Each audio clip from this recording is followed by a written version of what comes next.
Hey everybody, it's Peter here from Van Campen's Greenhouses. Had a lot of people coming in recently asking about hydrangeas and why their hydrangeas aren't blooming the way they want them to. Now, I got this hydrangea come in just the other day. This is one of our endless summer macrophylla hydrangeas. This is the blue or pink hydrangea everybody loves to have in their garden. It's a great plant because it blooms reliably for a long period of time. Not many shrubs offer as long-lasting color as this hydrangea does. Now, one of the problems people have is understanding the right place to put it in their garden and how to prune it properly to promote good bloom production. So one of the things I always tell people to consider is the spot they're planting anything. If you've got a spot in your garden with a really hot scorching heat, it might not be ideal for hydrangeas. You might want to put it in a spot that gets partial day sun, a little bit of shade is usually better. The other thing to consider is the winter. People think only about summertime when we're planting these things. These guys often take winter kill, and they bloom most reliably on old growth. So what that means is if it takes a lot of winter kill, it's not going to produce as much good blooms for you. So pick a site that through the winter traditionally gets a good amount of snow cover. Now if you want to fake it, I can talk to you a little bit about how to do fall care to help encourage less winter kill and help encourage good development for the next season. But we'll start with pruning. To prune these guys, we wait until they start to leaf out like this in the spring. We'll start to see little leaf nodes coming out along different parts of the stem. Now this is where they leaf out on the old wood. This is the wood that stood through the winter and is starting to produce new growth. Now what we see, some people have the problem where it doesn't do this in the spring.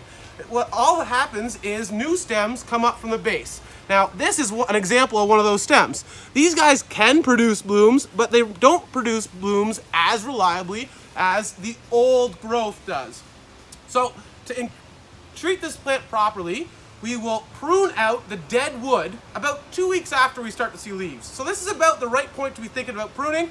And what we do is we just find the pieces that aren't leafing out and we follow them back along the stem and we prune out right above where that leaf is. So you see there's a leaf there, this part wasn't leafing out, and so we pruned down to where the leaves were showing. Now this guy's got a leaf up top, and sometimes what will happen is it'll leaf out higher on the stem as time goes on, and that's why you want to wait a little bit to prune. So you can take out all the dead wood on your hydrangea, going through like this. I'm just gonna snip a bunch of it here really quick.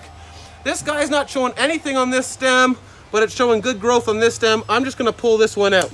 Having a hydrangea that's too full and too bushy doesn't allow good air movement through it. So by pruning out some of the stems, you're gonna encourage air movement and encourage a healthier plant. It's gonna fill out as the season goes on. So we could go through and continue doing that with the rest of it, and that would help make the plant healthier. And one of the things we can do come middle of summer too is if you start to see blooms starting to form in the interior portion there, those are gonna be your bloom. You'll see them right in the center.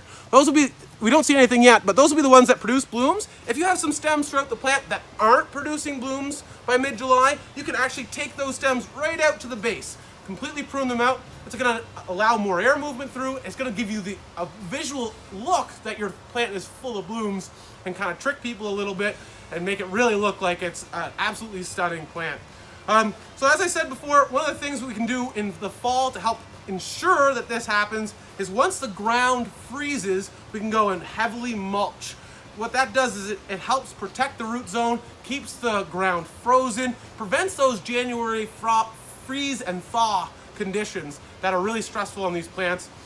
So one of the things we do is just up to here. We go stick mulch in it. If it's in a bed, if spring comes around, you pull the mulch out, use it in the bed. Fresh mulch for the bed's never a bad thing. You can also cover it with other things, leaf mulch and stuff like that. I use a heavier mulch because I find it helps protect the soil and keep it frozen. A couple products you can use to help encourage blooms. Once you've got it leafing out, there's a couple different ways you can fertilize. The middle number on any fertilizer container is the phosphorus. Phosphorus is the most important nutrient for bloom production. So this is an organic option by Gaia Green. You can go with the Miracle Grow option. Again, higher middle number, 15, 30, 15 on this guy. And with these hydrangeas, you can think about soil acidity. Now, PEI soil is naturally fairly acidic, so we don't have to worry about it too much if you want a blue hydrangea. If you want the hydrangea to be blue, it needs to be more acidic. And if you want it to be pink, it needs to be more alkaline. So if it's not as blue as you want it to be, you can add a soil acidifier. And if it's not as pink as you want it to be, you can add lime to the soil. Well, that's all the tips I got for today on hydrangeas, growth, and pruning. If you have any questions, please feel free to hit us up here at Van Campen's Greenhouses. We'd love to help you out with all your gardening needs.